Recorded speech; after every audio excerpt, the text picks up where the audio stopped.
warahmatullahi wabarakatuh. Perkenalkan, saya Arana Juwanda. Saya Gimana Julia. Di sini kami akan membuat video penjelasan tentang edukasi remaja remaja akan bahaya seks bebas. Selamat malam.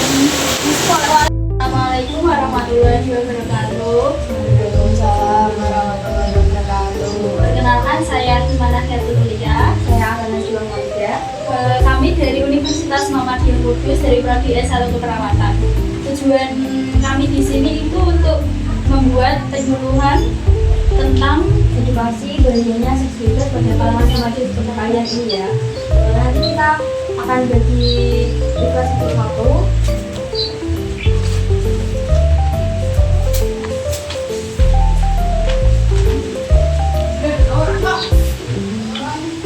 Nanti adik-adik bisa dibaca ya. Sebelumnya terima kasih sudah mau datang ke sini dan menyempatkan waktunya untuk mendengarkan penyuluhan kita. Tujuan kami di sini akan memberikan penyuluhan tentang edukasi bahayanya seks bebas pada kalangan remaja. Kalau boleh tahu teman-teman ini usianya pada berapa ya? 14. Adiknya? 16. Berarti SMP ya? Sama SMA kelas 1 ya. Di sini ada yang punya pacar nggak? Nggak punya, oke. Pertama-tama saya akan menjelaskan tentang pengertian dari seks bebas. Apakah adik tahu tentang apa itu seks bebas? Tidak tahu. Oke. Yang pertama yaitu apa sih yang disebut seks bebas? Seks bebas adalah hubungan seksual yang dilakukan tanpa ikatan seperti ikatan yang jelas yaitu pernikahan dan tanpa bertanggung jawab. Biasanya dilakukan karena dorongan emosi, tekanan dari pacar, atau pengaruh lingkungan dan media sosial lainnya. Biasanya kan kalau pacaran itu kan dikengkang gitu ya kak. Iya. Biasanya kalau ini nggak boleh, itu jangan ikut-ikutan. Biasanya kan gitu ya. Oh iya kak. Itu kan biasanya di pacaran juga kalau kalian udah punya pacar terus disuruh kayak melakukan hal-hal yang tidak senonoh, jangan takut bilang tidak ya dek. Kalau bisa diputusin sekarang itu juga ya. Itu red flag. Seks bebas adalah perilaku seksual yang dilakukan di luar pernikahan dini seperti yang saya sudah sebutkan tadi, tanpa ada ikatan yang jelas. Selanjutnya di Indonesia istilah ini sering berkaitan dengan pacaran yang melibatkan seks atau hubungan seksual itu loh, hubungan skin to skin yang tidak boleh dilakukan. Skin itu seperti kayak ciuman, terus pegangan tangan. Kalau kalian dipegang pipinya sama pacarnya jangan mau ya dek. Kalau dicium jangan mau juga. Kalian harus berani mengatakan tidak. Selanjutnya yaitu ada kenapa sih seks bebas itu berbahaya?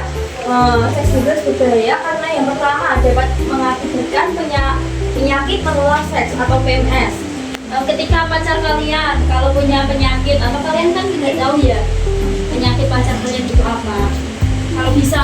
Kalau misal hubungan seksual itu kalau pacar kamu misal punya penyakit HIV itu bisa tertular. Biasanya itu melalui percikan liurnya gitu. Kita kan nggak tahu kan dek kalau pacar kalian seumpama pacar kalian dengan penyakit menular seks seperti itu apa yang disebutkan kakak Hilma tadi ya. Itu yang kedua yaitu bisa mengakibatkan kehamilan tidak diinginkan. Kalau kita berhubungan dengan seseorang, berhubungan dengan pacar kalian gitu kan kita kan belum ada ikatan suami istri, jadi anak dari kehamilan itu tidak bisa dipertanggungjawabkan. Itu kan yang dirugikan diri kita sendiri sebagai perempuan akan dirugikan. Yang kedua ada kerusakan fisik. Dampak fisik meliputi perdarahan vagina, kerampatan uterus, anemia, dan infeksi rahim. Hamil di usia dini itu kan tentang mengakibatkan keguguran memicu depresi. Dari Indonesia itu sudah ada 43% kasus di Indonesia memicu depresi gara-gara keguguran saat hamil.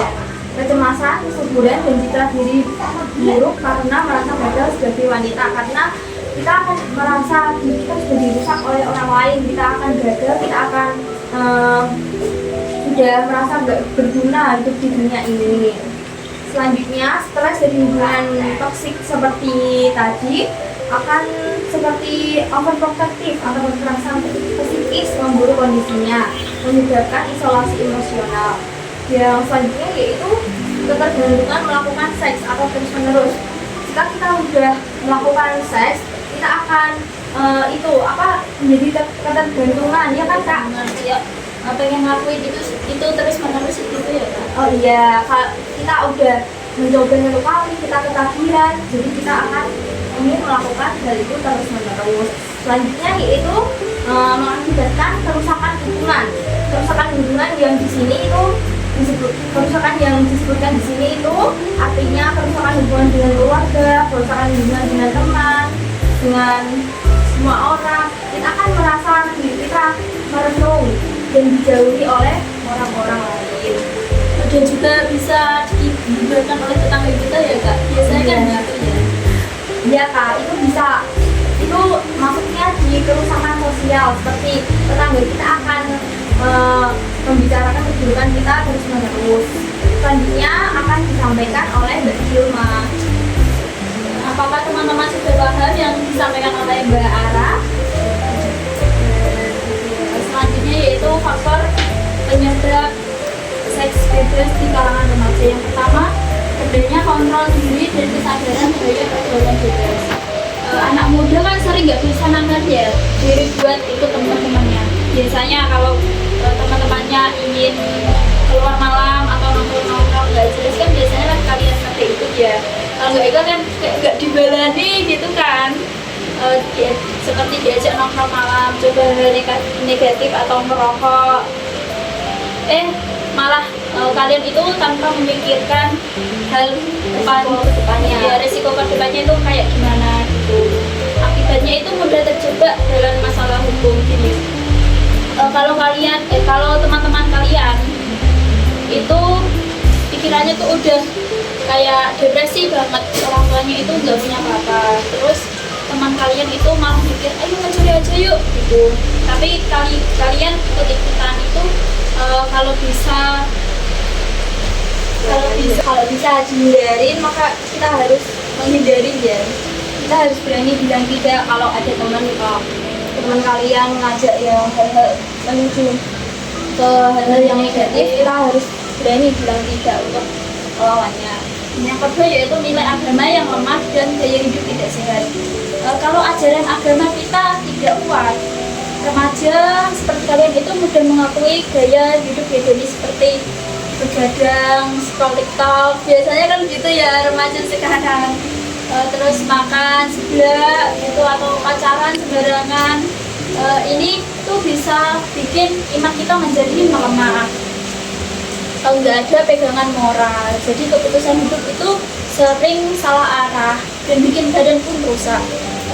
Badan pun rusak itu ketika kita sudah melakukan hal yang tidak semangat seperti tadi yang dijelaskan oleh Mbak Ara. Kita tuh kayak depresi, terus aku gimana ya, kenapa aku kok sering melakukan hal ini gitu. Selanjutnya yaitu kurangnya pengawasan dan perhatian orang tua.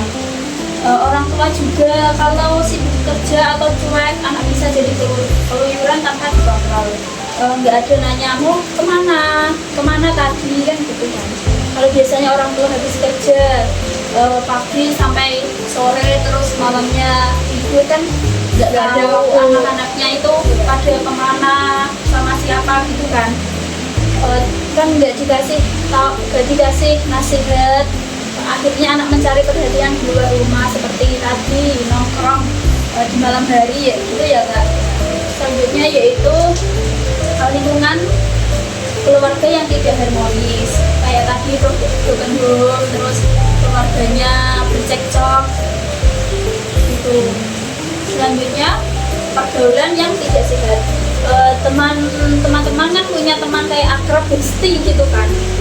Kalau teman kalian berpengaruh yang buruk itu bisa kalian terjerumus ke dalam hal negatif kayak gitu. Kalau lingkungan sekolah atau kampus kan penuh dengan anak-anak yang nakal, remaja ikut-ikutan jadi diterima kayak temanku ayo main kan gitu kan biasanya kalau nongkrong malam kan ngajak-ngajak, kalau enggak itu kan udah dikancani gitu ya kak. Iya kak. Kalau teman-teman biasanya kan itu kan usia remaja itu kan pada usia pada FOMO, kalau biasanya sekarang itu kan FOMO kan ikut-ikut, kalau ada namanya yang gini pasti pengen dia ikut kayak gini gitu. Boleh teman tapi jangan salah jalan gitu ya teman-teman. Selanjutnya yaitu tidak menggunakan media sosial dengan baik, seperti scroll TikTok atau IG berjam-jam tanpa melihat waktu, itu bisa mempengaruhi juga. Atau lihat konten yang negatif kayak tentang berbahaya atau godaan dewasa. Bisa-bisanya kalau kalian itu menonton hal yang tidak senonoh atau porno itu biasanya kan tergoda hawa nafsu gitu ya, atau kita itu mau meniru dengan tren buruk seperti bullying terus gitu, atau kecanduan yang membuat lupa akan belajar dan mengisolasi diri dari dunia nyata. Biasanya kalau sudah ketergantungan itu kan biasanya merenung di dalam kamar terus gitu ya kak. Gimana teman-teman, ada yang ditanyakan? Ya. Selanjutnya yaitu gimana sih cara pencegahannya dari seks bebas di kalangan remaja seperti kalian ini. Cara pencegahannya itu kenali diri sendiri. Artinya itu kamu harus paham betul siapa kamu, kekurangan kamu, kelebihan kamu gitu ya kak. Atau yang membuat kamu bahagia, yang tidak bahagia itu apa saja, itu bisa kenali dirimu sendiri. Dengan mengenali diri sendiri kita akan tahu apa sih yang kita sukai, apa sih yang kita nggak sukai. Kalau kita nggak suka ini terus tetap ngelakuin ini, pasti kamu ngelakuinnya kayak nggak semangat gitu. Tapi kalau kalian melakukan hal-hal yang kalian sukai, pasti kalian akan semangat terus gitu. Gitu seperti itu. Yang kedua yaitu pilih teman yang bijak. Teman yang baik itu seperti pohon yang akarnya kuat. Pilih yang bijak, positif, dan mendukungmu tumbuh, bukan yang membuatmu jatuh. Kayak kalian ikut lomba, didukung oleh teman-temanmu, ayo semangat terus. Kan biasanya ada teman ya, kalian ikut lomba, tapi ada teman yang kayak sirik gitu loh. Kenapa nggak harus aja sih gitu? Biasanya kan gitu kan. Teman bijak kasih nasihat bagus. Ketika kalian berbuat salah itu cari teman yang bisa menasihati kamu itu bagus, kayak nggak didukung dalam hal yang negatif gitu. Terus motivasi saat susah kayak tadi, ayo semangat terus biar bisa juara gitu kan. Dan ingat kamu kalau lagi salah jalan, bisa menasihati tadi. Ya, dan hindari yang suka gosip. Biasanya teman-teman kalau di kelas kan suka gosip ya, ada teman yang di sini yang suka gosip. Ayo, siapa yang di sini yang suka gosip? Biasanya kan ada teman-teman melumpuk jadi satu gitu ya kak. Iya, kan biasanya kalau istirahat gitu langsung kumpul jadi satu. Iya, ada info nih. info. Makin pelan bicaranya, biasanya sebenarnya itu akan semakin aurat gitu. Betul nggak teman-teman? Betul. Selanjutnya yaitu hindari lingkungan yang negatif. Jauhi tempat-tempat atau orang yang penuh keluhan, seperti kayak biasanya ada tempat nongkrong yang biasanya buat teman-teman ngumpul gitu ya kak. Ya, biasanya di perapatan. Gimana kayak biasanya kalian kan pasti ada kayak teman yang kayak base camp gitu. Base camp ada tempat nongkrong. Ada teman yang kayak kalian merasa lingkungan itu sudah negatif, kayak teman yang toksik, sering mengajak melakukan hal-hal yang negatif itu, jadi kalian menghindari saja, cut off gitu. betul. Selanjutnya yaitu jalin hubungan sehat.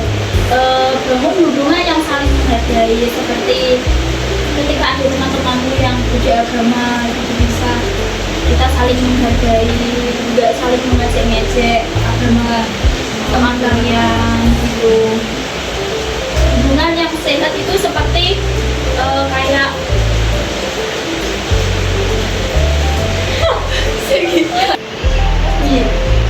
biasanya hubungan yang sehat itu berisi orang-orang yang mengajar kebaikan, kayak waktunya sholat nih, kayak kita sholat bareng gitu. Bukannya kalau waktu sholat malah temanmu ngajak kamu ngajak sholat terus kamu bilang kayak aku ini sholat biasa juga bahagia gitu kan, nggak boleh ya teman-teman. Selanjutnya yaitu gunakan media sosial dengan bijak.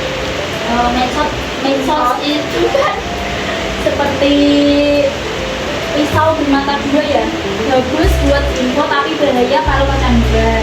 Kayak tadi scroll TikTok, IG, tanpa melihat waktu gitu ya kak. Biasanya juga medsos kan itu kan ada kayak komen kayak ada orang yang melakukan kesalahan, kamu lihat gitu kan. Kita nggak melihat dari sisi yang lain, kita hanya melihat sisi yang sini, sisi buruknya saja. Terus kita ikut-ikutan menghina komen orang tersebut, terus orang tersebut akan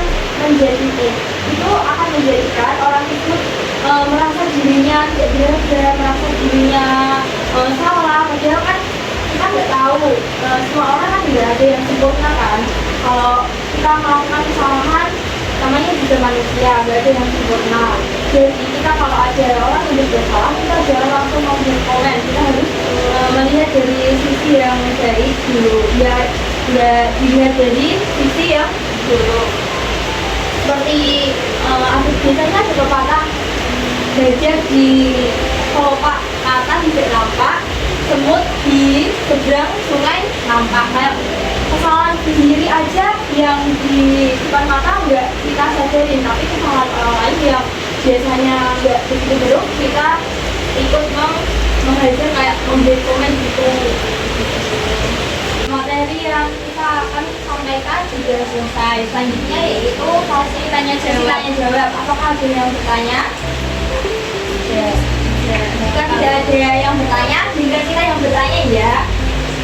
Tadi kan udah dijelasin, kakak di sini kan udah dijelasin semua pengertian seks bebas, gaya seks bebas, fakta dan cara mencegahnya.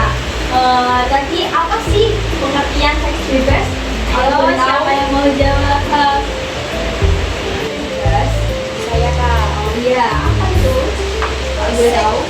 Seks bebas adalah hubungan seksual yang dilakukan tanpa ikatan yang jelas seperti pernikahan dan tanpa tanggung jawab. Oh benar sekali yang di tangan Allah.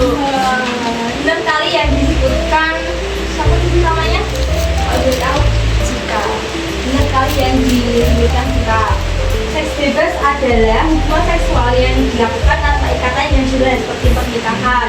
Jadi jika kita belum menikah, cuma kita statusnya cuma pacaran, kita tidak boleh melakukan hal-hal yang menjerumus ke negasi seperti seks bebas. Ayo siapa lagi yang mau menjawab tentang kenapa sih seks bebas itu berbahaya? Siapa lagi yang mau menjawab kenapa sih seks bebas itu berbahaya? Anak-anak. Ya kak sebelumnya. kerusakan mental. Oh betul sekali, beri Allah. Seks bebas itu sangat berbahaya, salah satunya yang disebutkan kakak siapa tadi namanya? Siapa? Reva. Yang pertama ada kerusakan fisik, seperti tubuh kita akan melemah. Yang kedua ada kerusakan mental. Kerusakan mental diakibatkan karena ketika kita melakukan seks bebas, terus kita mengalami hamil di luar nikah, itu bisa merusak mental kita karena akan bingung, kita akan dikecilkan di masyarakat, terus kita juga akan bingung ini yang bertanggung jawab siapa ya gitu. Biasanya kalau sudah hamil gitu kan yang cowok itu lari ya kak, kabur, nggak mau bertanggung jawab, itu betul sekali.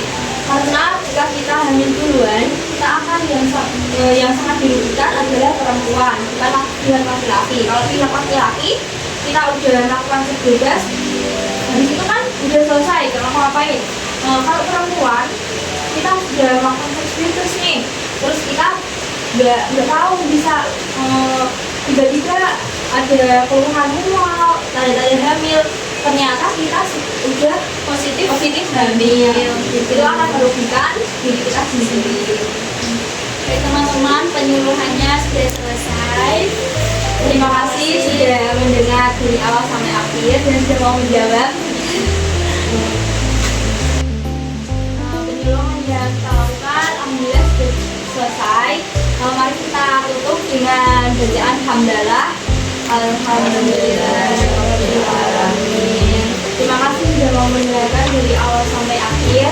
Mohon maaf jika ada kesalahan kata atau pengucapan yang kami berdua sebut. Wabillahi taufiq wal hidayah. Wassalamualaikum warahmatullahi wabarakatuh. Waalaikumsalam.